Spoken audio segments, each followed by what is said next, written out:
Nothing here about a work slowdown at the mental hospital out in Lakeside. You want to send Billy? No, she's in court on that obscenity thing. No kidding. What'd she do? She's covering that Clean Up the Smut campaign out in the valley. Rossi! Oh, yeah, that's the group that wants to censor plays up there.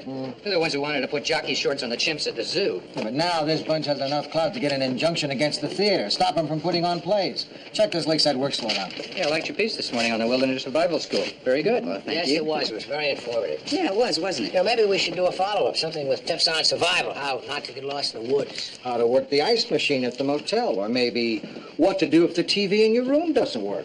Why are you getting on me, Lou? Everybody liked the piece. Didn't you think it was good? It was a good piece. Of course, our dishwasher's broken. When I was a reporter, I really tried to get into my subject. Charlie, too. You remember Charlie on the Detroit Free Press when you did that piece on the county jail? Oh, yeah. I dressed in old clothes. I drank about 2 quarts of muscatel, and I passed out on the downtown sidewalk, so the cops had to pick me up. Of course, sometimes I did that just for a vacation. Yeah, that's true. Yeah, but look, I got insomnia, you know. It's hard enough trying to sleep in a civilized bed. It would have been hopeless out in the woods. And I couldn't have written the story. Besides, you don't have to get launched from a missile silo to write about ICBMs. Don't tempt me. A little rough on him, weren't you, Lou? Yeah, I'm rough on him. He's a first-rate reporter. He could be really terrific one of these days. Otherwise, I wouldn't bother. Okay, people, let's keep those signs up nice and high where they can be seen. That's it, keep the circle moving. What's the dispute about? Pay raises? Who are you guys, anyway? Psychiatric technicians. Who are you? Joe Rossi. Good. Oh, the press. Great. You're part of the problem. How's that? Well, it makes great stories, doesn't it? How we mistreat patients. Stories like that come out, they fire a couple of psych techs, the public thinks they've solved the problem.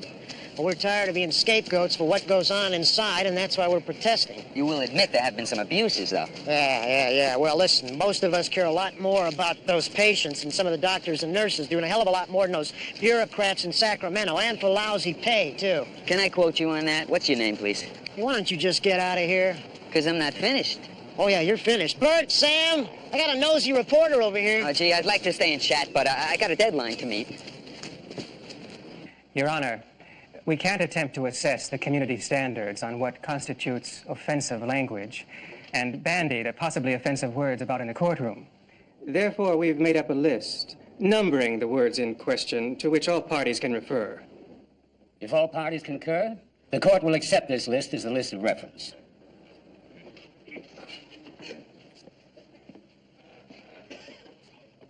I feel naked without my camera. Shh, don't say words like naked in front of these people.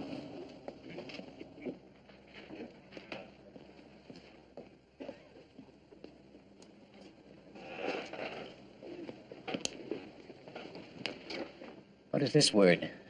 Number 9. That's roughly the same as 14, Your Honor. Oh?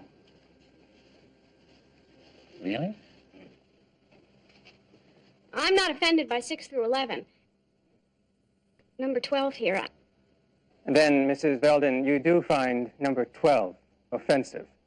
Well, it's just I didn't know anyone would do or even could. And the other words? 13? Well, I guess I've heard my kids say 13. Would they be saying 13 if we had more controls in this community? It's this decadent new man. Please, continue. I don't know what 14 is. It's roughly the same as number 9.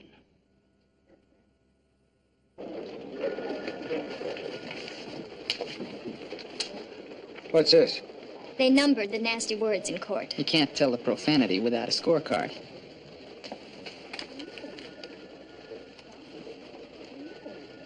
You don't know all these words, do you? Most of them. And if I don't know one, I'm sure I can find someone around here who would be glad to fill me in. This is terrific. Some of these words were used in the play that the theater group wanted to put on. Something is legally obscene only if it offends the standards of the community. So they had to find a way to show these words to the community to see if they were offended without offending them. Actually, if every home in the country had this list, it'd make printing a newspaper a lot easier. I mean, we could just print the numbers. We wouldn't have to resort to ridiculous euphemisms like Weinard epithet, Anglo-Saxonism, Racy language? anatomical reference. I don't see anything dirty about the human body. Unless it happens to be yours.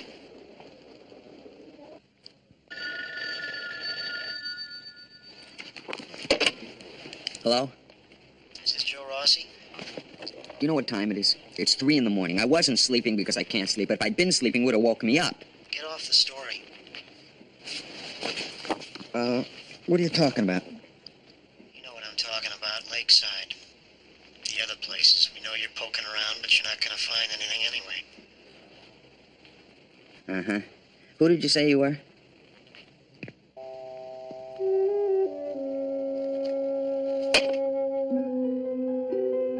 He just said, get off the story, that's all. What'd you find out at Lakeside? Not much. There was a dispute about some guys being fired. It seems that the mere mention of the word press is like waving a red flag in front of these guys. Do you figure that they were the ones who called you last night? I don't know. But whenever anybody tells me to get off a story, I figure it's time for me to get on. Good. And I assume you won't research this one from a motel room across the street.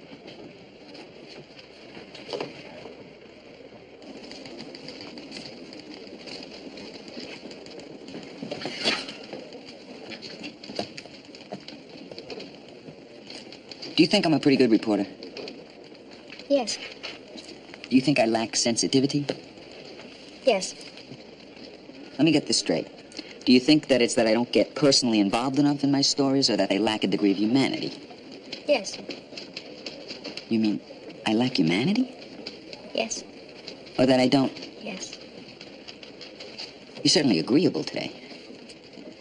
Listen, I have to go interview a group of former mental patients, and I should be done early. I figured I'd drive out to the beach, have some dinner. Wouldn't mind some company. I'm buying. What do you say? No. You think this is fun, don't you? Yes. In this country, if a guy mugs somebody in the street, the police read him his rights. He gets to make a phone call, have his lawyer present, post bond, and probably gets out the next day. But if someone is unhappy and confused, and he goes for help, there are a lot of places in this country where it's not impossible. He could be locked up and spend years, maybe the rest of his life, in an institution. You people are out. You were patients. Inmates. Inmates. To us, being in a state mental hospital is like being in jail. The psych techs? Well, they're not the whole problem. They're just people trying to earn a living, mostly undertrained and underpaid. The problem's much bigger than that. We're worked up about this whole thing. We're activists, man. Just like any other group, we're an oppressed minority. Tell me, thousands of people enter and leave mental institutions. How many are in your group? Very few. Why? Because they're ashamed they were in. You don't think that there's a stigma attached to being inside a loony bin? You try to tell that to someone who you want to hire you for a job. It's better to have been in jail. You're probably sitting here right now wondering how I can believe these people. They're crazy. It occurred to me. Craziness makes people uncomfortable.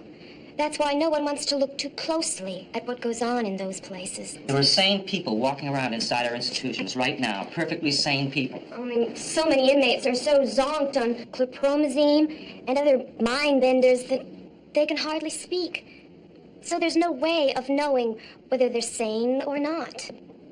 Here, we've written it down in our position papers. Read some of our stuff.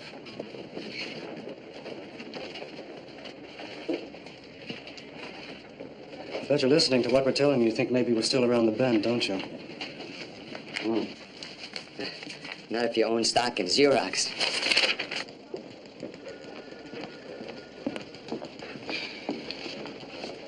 Come over to my house for dinner tonight? This guy I've been seeing, Doug, will be there. So why you want me?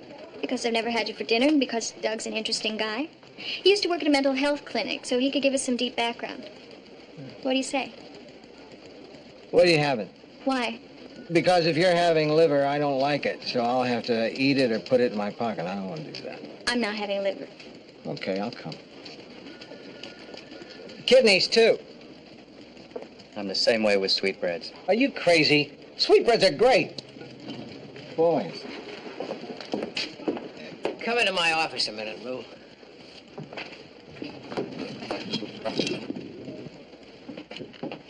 Fred, it's Lou Grant. Fred Sackler. Fred's the new man on our legal staff. Let me say right off, Lou, that I admire what you're doing with the paper. I'm an avid reader and an avid fan. Thank you. I guess I'm new and you're pretty new here, so we're both sort of the new kids on the block. Yeah, sort of. Just a couple of quick points here. One, the financial posture of this newspaper is not impregnable. We all understand that, okay? Mm-hmm. Two, I just want to give you gentlemen fair warning. that you're tangling with a real wacko here. With this guy out in the valley, Brian Foley. The mover and shaker behind the Citizen Censorship Board out there. We're not tangling with him. We've just been reporting what they're doing. Foley is what we call litigious, prone to bringing lawsuits. Yeah, we heard about him. He owns grocery stores, he sued corporations, half the government agencies in the state. So what can he sue us about? The losses his business could suffer as a result of our articles. Libel, maybe, invasion of privacy, malicious gossip. Hold on. Foley can't make any of that stick. You've heard of the First Amendment, I'm sure. The First Amendment does not pay court costs. It will cost this newspaper thousands of dollars to fight this, because, frankly, they won't throw this case out of court so fast. Why's that? Ms. Newman's article does make it appear that Foley is a hypocrite, self-serving, and something of a fool. That's because he is. Hey, wait a minute. Lou, we're all on the same team here. I'm trying to be reasonable about this. No, you're not. You're telling me to walk on eggshells when I want to run a good story. Yeah, but what would you say if I told you that your stubbornness could bring this newspaper $1 million lawsuit? Aren't you exaggerating a little, Mr. Sack? You know what you are? You're a 10. What? What do you mean by that? You want to go back 100 years, 50 years. We had snake pits in this country. Some communities sold their mentally ill to the highest bidder. I want to talk about now. Now we have treatment. Now we have medications to give people to relieve them of their pain, to calm them, to make them accessible to therapy. Now we have care. Some serious questions have been raised about that care. Don't expect me to deny that there have been abuses. On the other hand, I'll take some credit for efforts to weed out those people who are unfit to work in our institutions. I'm not talking about physically abused patients. I've heard more criticism of the general kind of care, standard procedures. So you want us to have all the answers? Inmates. That's what they call themselves. They have some pretty damaging things to say. We do have to consider the source, don't we? It isn't easy to admit that you've had some serious problems, that you've been helped. It's a lot easier to say that the state incarcerated you. I don't doubt that in 200 years, people will look back and marvel at how primitive our methods were. But do you want to live in a world where, no matter how incomplete our knowledge, nobody is trying to help at all? I don't. I'd like to visit one of these facilities with you, talk to the people inside. So you're going to go in, Joe, with your expert's eyes, and in a couple of hours' time, point out all of our deficiencies. I've been studying this for 20 years, and as I said before, I don't even begin to have the answers, so... I'm sorry, Joe. I've got to draw the line there. No. No.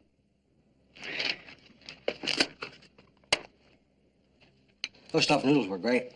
What's in them? Liver. Just kidding. You want some more brandy, Lou? Thanks. Do you want to tell Lou why you quit working at Lakeside? If you'll stop calling it quitting. She just means why you stopped working there.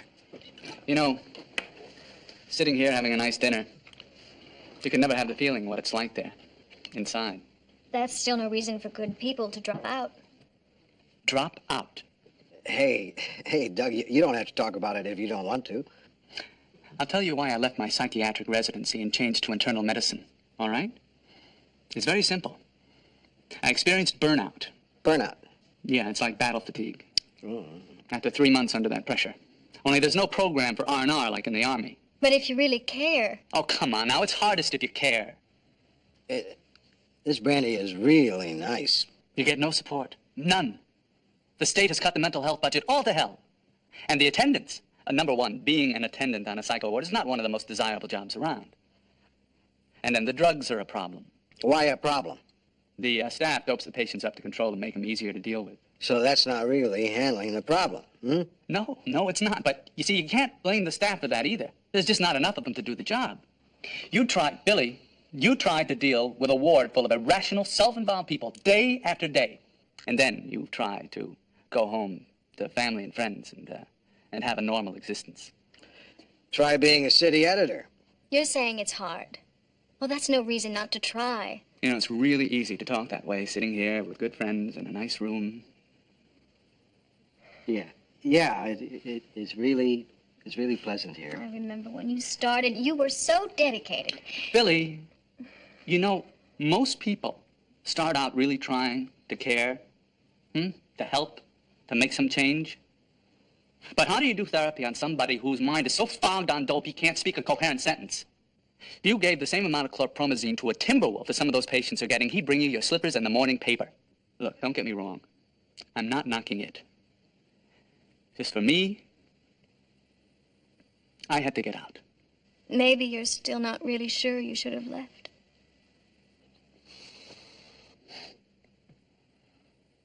Listen, if you folks will excuse me, I think I'm going to turn in. I need some sleep. Yeah. I'm kind of tired, too. Billy, that was a terrific dinner. Really wonderful. You're a great cook. I mean it.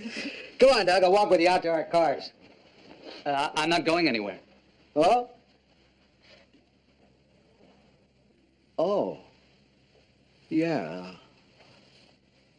Well, good night. It's really a pleasure meeting you, sir. Yeah. Same here. Okay. Good night. Good night. Okay. Thanks. I'm just going to order something and eat at my desk. I'll have that sandwich, the number 9. Lou, not in front of a woman. She hasn't seen the list. Everybody on the paper's seen the list. You going to order anything? No. I have a luncheon date with a woman who, on a scale of 1 to 10, I'd say is 1 through 10.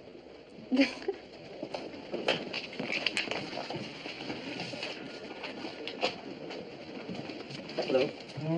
Lou, I have never been on an assignment as tough as this mental health thing. You have a story yet? No. Everyone I talk to has a different story.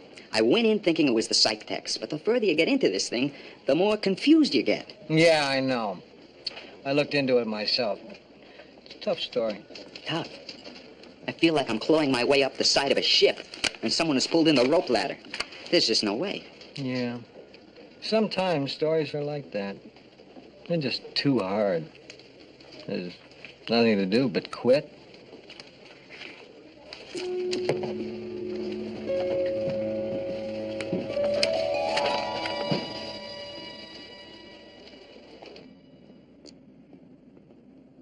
Now, what's your full name? Woodward. Carl Woodward. With a C. Okay, Carl. Would you like to tell me what's troubling you? It's the radio in my car. Well, it's not the radio. The voices on the radio. I mean, I turned the radio off, and the voices are still coming out of the radio, you know? I mean, maybe that kind of thing can happen. A scientific thing. Have you been doing a lot of acid, Carl? Psilocybin, TCP? Drugs? No. I don't take drugs. This could be like a radio wave gets in there, even though it's turned off, you know? Do the voices sound like anyone you know? A little like my mother, maybe.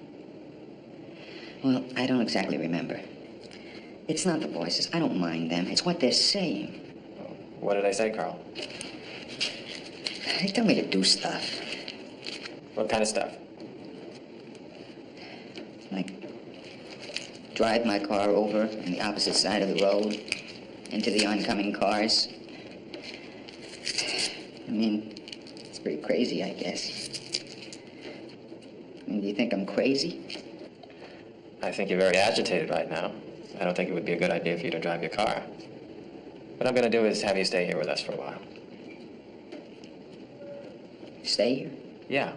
Let's get started on filling out these forms. Okay.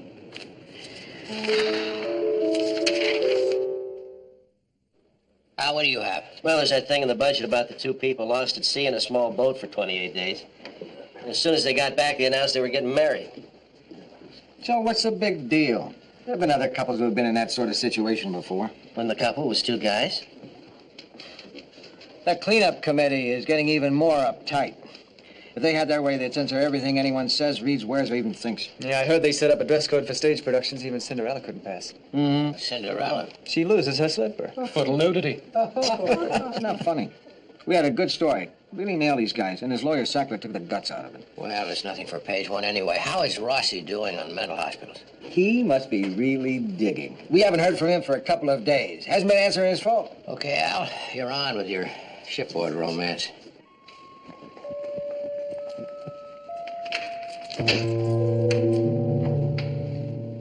What are you doing, Mr. Woodward? I was just making some notes. Oh, that's interesting. Woodward seems to be occupying himself. He's exhibiting note-taking behavior. Jot it down in his chart when you get a chance.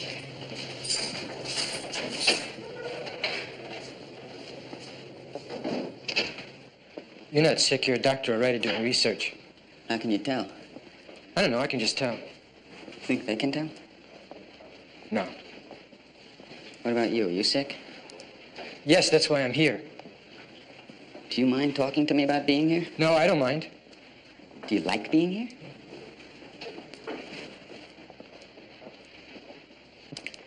Have you been abused? Abused? No, not abused. Why are you here? I don't remember.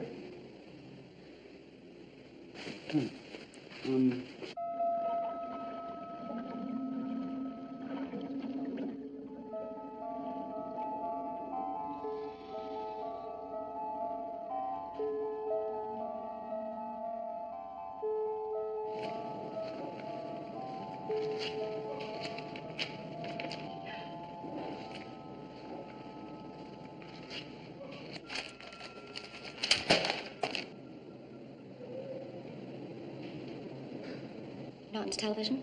Not too much. Getting up tomorrow. Oh, congratulations.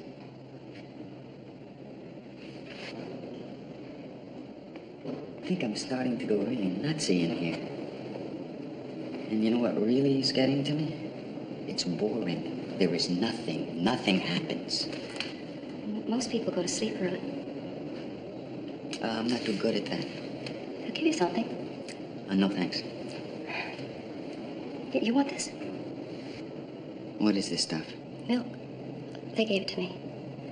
But I don't want it. Here. Thanks.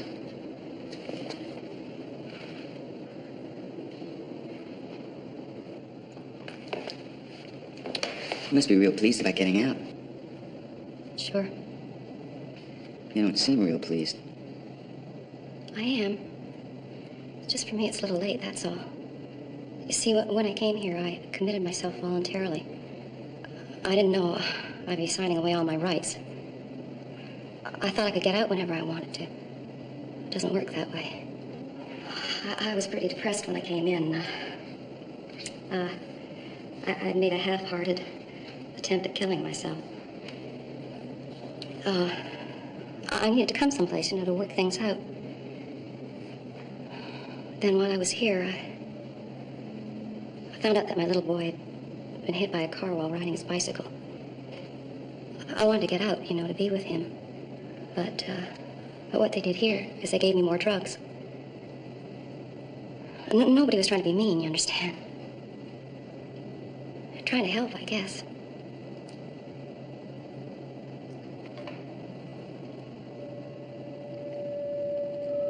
Bobby died. I was so doped up that I didn't hear about it for 2 days. Nobody told me. And then when they did, the way they dealt with that is they gave me more drugs. The pain was there, but I was numb. They robbed me of my chance to be with my child. And he needed me. And then they robbed me of my grief.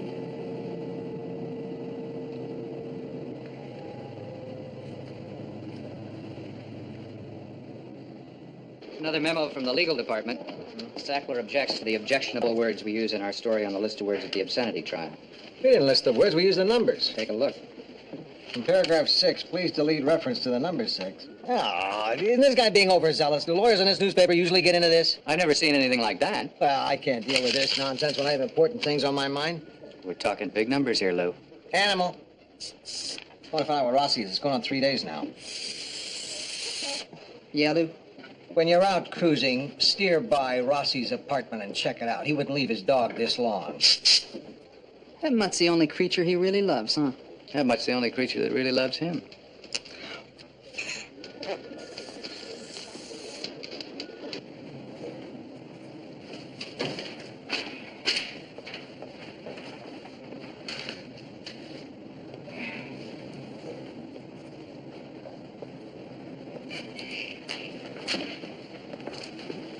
Halsey, did you see that?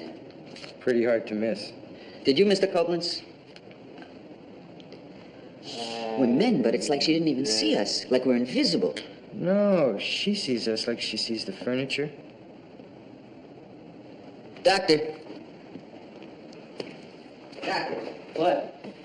Since I've been admitted, I haven't seen a doctor. Yes, all right. I just wondered when maybe a session or something was scheduled. Yes, all right. Yes, all right. We are having a little interdepartmental communication problem that I wanted to kick around. It's about Sackler, isn't it? Look, he's new. He's feeling this way. And I know that he's something of a pain in the 12. But, Lou, the different departments of this paper have to talk to each other. Are you saying I have to listen to this super cautious lawyer tell me how to put up the news? I'm talking about communication, Lou. Give and take. Like the way it is between you and me. I mean, no pulling of rank, just an open exchange of ideas. Okay. I don't want to talk to this guy. Okay, I heard you. Now do it. Charlie. You can talk like I used to. Have you talked to him? Koblenz? You can't talk. You can talk. That's not talking. It's unintelligible. Not if you listen. Nobody listens because it takes too much time. I listen, but of course I have a lot of time. Can you understand me? Yeah, he can understand me talking just like this. Just have to listen. Okay, Koblenz. Go ahead, talk. I'm listening. I can talk like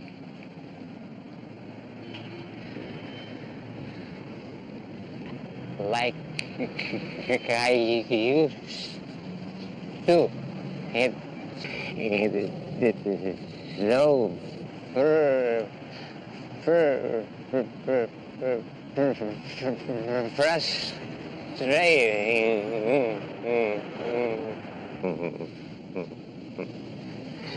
The drugs did this? He may have been crazy when he came in here, but he could talk. What if they stopped the drugs? Would he be able to talk then? I don't know. They probably won't stop the drugs. So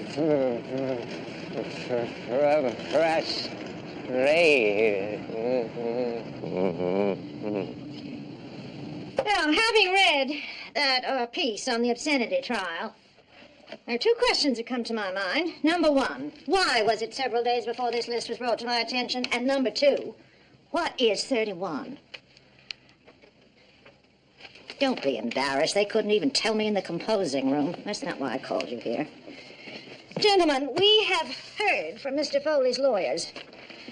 And it's possible, if we continue our coverage of this obscenity trial, we may be hit by a very big lawsuit. Our coverage has been very balanced. Oh, I've read those articles, Mr. Hume. They do tend to make Mr. Foley look like a bad joke. Well, he is. I mean, he crossed As You Like It off the list of plays the theater could put on because the title sounded dirty. He is sanctimonious. He's holier than thou. And perhaps he's a little foolish, but I don't think he's an evil man. The fight among men is not between good and evil, but between opposing ideas of good. That was one of my husband's favorite sayings. But the point isn't really whether we agree with Foley. The point is whether we can allow him to dictate what we print by threatening to sue us. The point is whether we can afford to go to trial. The New York Times has a policy of fighting every nuisance suit brought against it, so that people won't think they'll be able to be paid off so easily. They'll have to go to court. May I remind you, Mr. Grant, this newspaper is not the New York Times. I'm reminded of it every time I pick it up. So am I, sir. I wish we had their resources, but the simple fact is we don't. If you want me to back off on this, I will. No, I didn't say that. But I need you gentlemen to tell me that we can win if we go to court. I'm sure we will. Will win. That's the point. And as long as we're on solid ground, let him sue. I'll consider that money well spent. Oh, here we are. Here we are, number 31.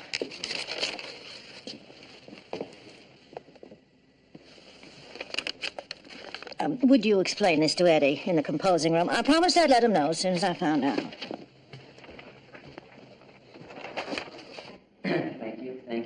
talk to you. Took long enough. I thought by law I had to be evaluated by a doctor within 72 hours. Oh, you were? What? It's all right here. How come I didn't know about it? I think the law states, Mr. Woodward, that you have to be observed, and you were observed. All right, okay, let me lay it all out for you. Actually, my name is not Woodward, it's Joe Rossi. I'm a reporter, and I had myself admitted here at this hospital to take a close look at the situation inside this hospital. Yes. I've seen a number of what are patently lapses in the care the patients are being given at this hospital. I've got a list here. That's quite a sizable list. Well, some of it is kind of subtle. It's just the way the staff reacts toward the patients. You've observed someone who you feel has been overdrugged. Someone? Several people, numerous. Uh-huh. Boy, it is a relief to talk to someone here who isn't uptight about some criticism. Well, it's about this. Look, Dr. Stanford, one of the things you learn as a reporter is how to read upside down, and you haven't been writing down what I've been saying. You're still making notes about me for that patient chart, aren't you? Oh, boy, am I going to be glad to get out of here. Mr. Woodward, releasing you would be contraindicated at this time. Rossi. The name is Rossi. I told you I'm a reporter, and what's on that chart about some non-existent person named Woodward is a lot of nonsense. Schizophrenic. Oh, now, wait a minute. No, don't you see? You put that label on me. Schizoid. Not about what I do. It's schizophrenic. Come down. Hold it. It's Rossi. It's not Woodward. I work for the Los Angeles Tribune. Call them. Call Lou Grant. Call them. Call them. You find out. Go, you. Let go. Call Lou Grant. Call them. You find out. Call them. Let go. We better get him calmed down for the night. He told her he was going to be away a while. Everything was like he was going on a trip. She's picking up his mail, his newspaper. The place was neat. By your standards? I found this in Rossi's desk. Kind of interesting. Oil. That must be for his dog. Or his recipe for meatballs. Look at this. Sane people in insane places. That's some quotation from somebody. Here he wrote a date and a phone number. 2:30 on the 18th. That was 2 days ago. Call the number, see if he kept the appointment. I think it's starting to add up. I think I know what he's doing. In order to get his story, Rossi went inside a mental hospital. It's a crazy thing to do. I'm calling for Joe Rossi.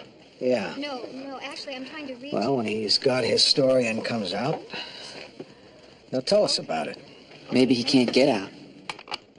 He had an appointment, all right. He said he didn't show. You think he would have called to cancel? He wouldn't cancel if he expected to be there.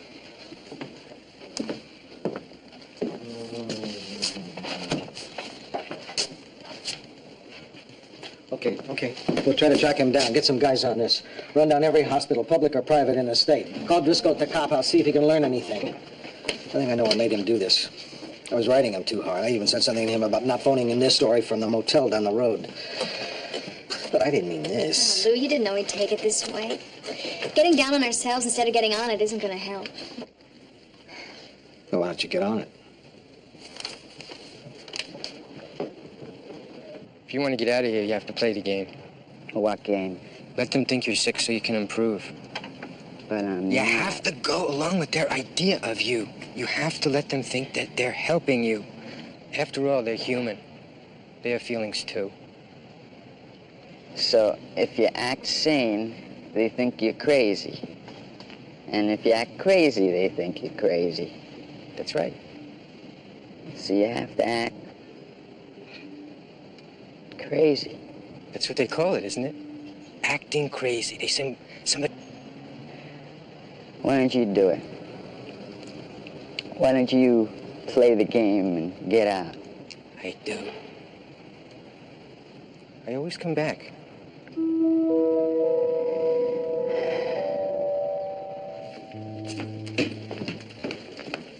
We checked all the hospitals. He's not on any admissions list. Maybe he's just traveling. He probably used a phony name when he checked in, so he wouldn't recognize his byline. He's not that well known. He thinks he is. How can we find him unless he dropped a trail of breadcrumbs? Maybe he wrote down that name he's using in those notes of his. I wonder what name Rossi would use. How about Charles de Gaulle? Rossi? De Gaulle? De Gaulle was 6'4". In his heart, Rossi is 6'4". I don't think there's any use checking that one. There's probably dozens of Charles de Gaulles in the institutions. Yeah? What happens when two of them meet each other? Usually they're both able to arrive at the truth. They realize the other guy's crazy. I'm sorry Mr. Grant's busy right now. Yes, but I really wanted to see him.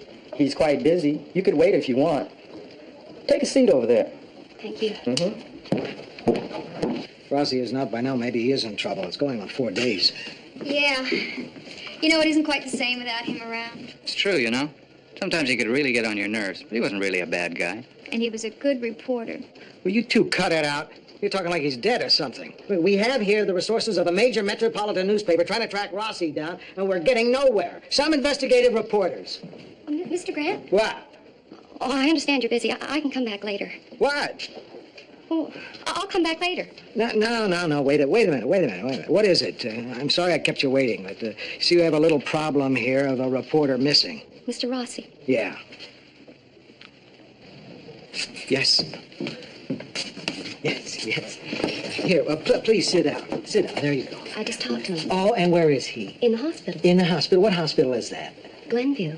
He's in there, and I want him out, and I want him out now. Okay, listen. No, it's not okay, and I don't want any bureaucratic backtalk. I want action. I want it now. I want to see our reporter in this room in 5 minutes, so get on it. Can I ask you one question? No, you can't ask one question. And if you don't get him in here and fast, I'll have half the lawyers in this state swarming all over this room. I need to know one thing. What? What's his name?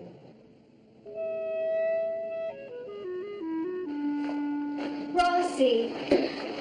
Ow! Rossi. We found you. We'll have you out of here in no time. Hi, guys. Say, Rossi, I didn't mean for you to go inside like this, but I have to admit it took guts. Yeah, They give you something? the little green ones are really nice, Lou. Uh-huh. So I've got the release forms all taken care of. Okay, come on, Rossi. We're gonna go home. You go see your doggy. That's nice, Lou. Come on, let's go get your clothes. You're nice, too. Yeah, he's nice. I wonder if we can get another bottle of whatever he's taking. It's terrific reporting. It's great stuff. Okay, that's it. Nice work. You really hit the problem right here where you talk about labeling.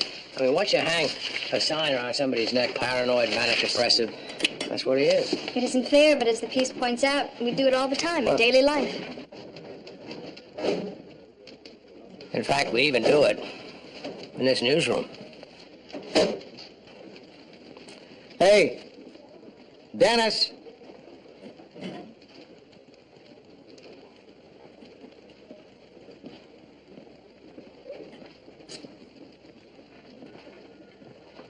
Yeah, Lou?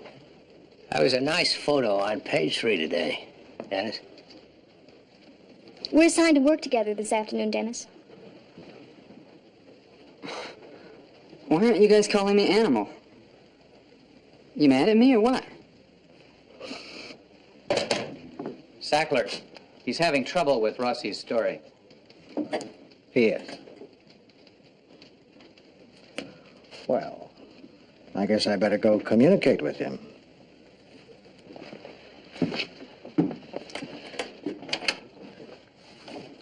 Hey, Lou. I was just gonna knock a little racquetball around. You play? We'll have to play. I don't play. I appreciate you getting back to me so quickly. The reason I got back to you quickly is because this story is going in tomorrow's paper, and I wanted to discuss the trouble you're having with it. I just saw the first paragraphs, but I think we're going to get into a costly fight if we go with this one. We don't have to print it. I mean, writing's pretty good, but, you know, it's just another story out of hundreds, and... Yes, we have to print it. But if you have problems, we'll go over the story and work out the problems, line by line. Now, I take it you have a copy on your desk? Yeah, just the first 2 paragraphs. Okay, I have the rest of it right here. Now, sentence 1. Any problem there? No, that's okay. Good. Sentence 2. Well, no. Okay, very good. We only have 9 more pages to go.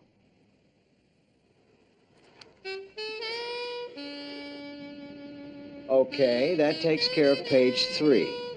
Now, page 4, line 1. Anything there? No. Line 2.